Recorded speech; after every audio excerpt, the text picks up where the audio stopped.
বাংলাদেশে ইসকনকে নিষিদ্ধ করার দাবি। বাংলাদেশ হাইকোর্টে আবেদন। সরকারে থাকা বৈষম্য বিরোধী ছাত্র জোটের প্রতিবেশী দেশের সংখ্যালঘুদের নিরাপত্তা সুনিশ্চিত করার দাবি করলেন অভিষেক বন্দ্যোপাধ্যায়। কড়া পদক্ষেপের হুঁশিয়ারি শুভেন্দু অধিকারীর।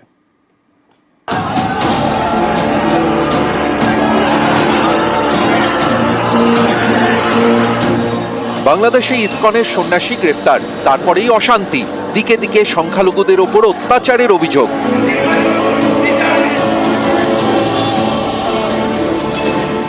এরই মধ্যে এবার বাংলাদেশে ইসকনকে নিষিদ্ধ করার দাবি।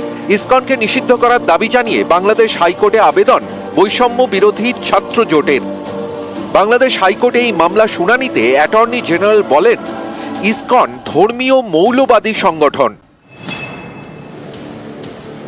অনেক চিন্তার বিষয়। We are non political, we are an humanitarian organisation. বাংলাদেশে আমরা জানি কি অনেক ন্যাচারাল ক্যালামিটিস হয়। সব সময় আমাদের ইসকন ব্রহ্মচারীরা খিচুড়ি না হলে প্রসাদ নিয়ে যায়। এত শান্তিপূর্ণ অর্গানাইজেশনকে জঙ্গি বলা, মৌলবাদী বলা, এটা খুব দুঃখের কথা। ইসকনের সন্ন্যাসী চিন্ময় কৃষ্ণ দাস ব্রহ্মচারী গত 25শে অক্টোবরের একটি ঘটনায় তার বিরুদ্ধে দেশদ্রোহের মামলা করেন বাংলাদেশের এক রাজনৈতিক নেতা। সেই মামলায় সোমবার বিকেলে তাকে তুলে নিয়ে যায় বাংলাদেশের গোয়েন্দা পুলিশ। পরে তাকে গ্রেফতার করে। জামিনের আবেদন নাকচ হয়ে যায় আদালতে। প্রিজন ভ্যানে তোলার সময় কয়েক হাজার সমর্থক পথ আটকান।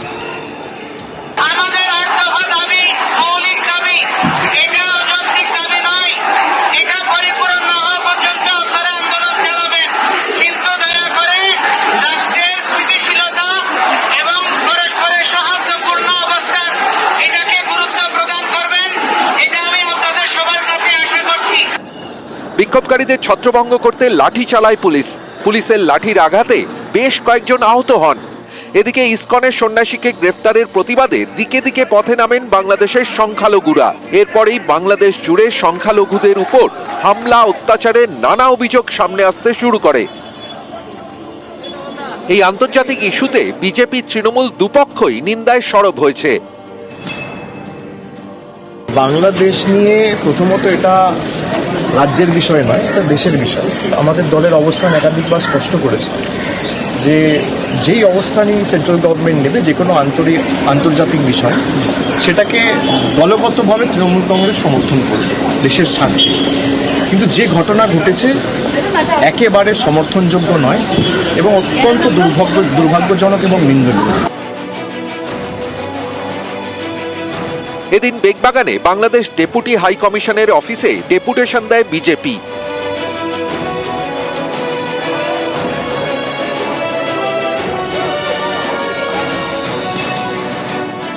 সম্পূর্ণভাবে তালিবান, আইএস এবং মৌলবাদী শক্তির পদধ্বনি শোনা যাচ্ছে। আমি এখান থেকে দাবি করছি, হিংসা 100% স্টপ করুন। চিন্ময় কৃষ্ণ প্রভুকে নিঃশর্ত মুক্তি, তাদের এই ধরনের ভারত বিরোধী কথা বলা বন্ধ করুন। সোমবার দিন সকাল 10টা থেকে পেট্রোপোলে গুডস ভেহিকেল অবরোধের কর্মসূচি নেওয়া হয়েছে। গুডস ভেহিকেলে অবস্ট্রাকশন করব। নিউজ 18 বাংলা। অভ্যন্তরীণ জনপ্রিয়তা বজায় রাখতে গিয়ে আন্তর্জাতিক সম্পর্কে প্রভাব পড়ছে বাংলাদেশে। কি বলছেন আন্তর্জাতিক সম্পর্ক বিশেষজ্ঞ?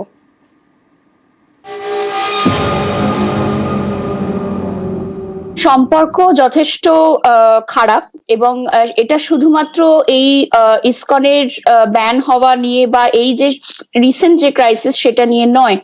আমরা যদি দেখি যে শেখ হাসিনার পাওয়ার থেকে আউট হওয়ার পরবর্তী সময় থেকে কিন্তু এই ইন্টারিম গভর্নমেন্ট যেভাবে একটা অ্যান্টি ইন্ডিয়ান স্ট্যান্স নিয়েছে সেটা কিন্তু যথেষ্ট চিন্তার বিষয় ছিল নিউ দিল্লির জন্য। ট্রেড রুটস গুলো ওপেন ছিল, আমাদের বর্ডার আউটপোস্ট গুলো ওপেন ছিল।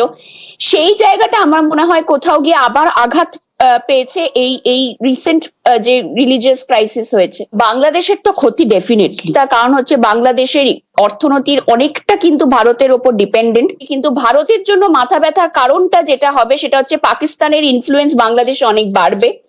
যেটার কারণে কিন্তু টেররিস্ট আউটফিটস গুলো যেগুলো বাংলাদেশের বর্ডার জুড়ে আছে সেইগুলো আবার মাথাচাড়া দিয়ে উঠবে। এবং দ্বিতীয়ত পাকিস্তানের হাত ধরে কিন্তু চায়না চেষ্টা করবে ইন্টারিম গভর্নমেন্টের সঙ্গে একটা বোঝাপড়ায় আসতে। চায়না নিজের ইনভেস্টমেন্টস গুলো সুরক্ষা করার বা সুরক্ষিত রাখার জন্য কিন্তু আলটিমেটলি বাংলাদেশকে ইউজ করবে, and this will be an opportunity for China. কারণ যেই মুহূর্তে বাংলাদেশের সাথে ভারতের সম্পর্ক নষ্ট হবে সেই মুহূর্তে কিন্তু চায়নার জন্য একটা গেটওয়ে হয়ে যাবে বাংলাদেশে আরো বেশি ইনভেস্ট করার। আন্তর্জাতিক মহলে তো খারাপ বাংলাদেশ ইন্টারিম গভর্নমেন্ট অলরেডি হয়ে গেছে, তার কারণ আমরা দেখেছি যে যেই আমেরিকান গভর্নমেন্টের হাত বা সাপোর্ট মোহাম্মদ ইউনূসের গভর্নমেন্টের উপর ছিল, সেই সরকার এখন কিন্তু আমেরিকাতে আর নেই। বাংলাদেশের সঙ্গে রিসেন্টলি পাকিস্তান যেভাবে জড়িয়ে গেছে বা বাংলাদেশ যেভাবে পাকিস্তানের সঙ্গে হাত মেলানোর চেষ্টা করছে বিভিন্ন ট্রিটিজ বিভিন্ন নেগোসিয়েশন, এটা ইন ইটসেলফ কিন্তু বাংলাদেশের এই ইন্টারিম গভর্নমেন্টকে ক্রিটিসিজমের মুখে ফেলেছে। বাংলাদেশ বারবার করে গণতন্ত্রের কথা বলে, যে ইন্টারিম গভর্নমেন্ট শেখ হাসিনাকে ফ্যাসিস্ট বলে সরিয়ে দিল, যে ছাত্র আন্দোলন, সেই ইন্টারিম গভর্নমেন্ট নিজেই ফ্যাসিস্টের মতো কাজ করছে। এবং শুধু তাই না, আমরা দেখেছি বিগত কয়েক সপ্তাহ আগে মোহাম্মদ ইউনূস বলেছে সেকুলারিজম শব্দটাকে সংবিধান থেকে তুলে দেওয়া হোক। কাজে কোথাও গিয়ে ইসলামিক ফান্ডামেন্টালিস্টের একটা বিশাল ইনফ্লুয়েন্স কিন্তু ইন্টারিম গভর্নমেন্টের ক্ষেত্রে আছে।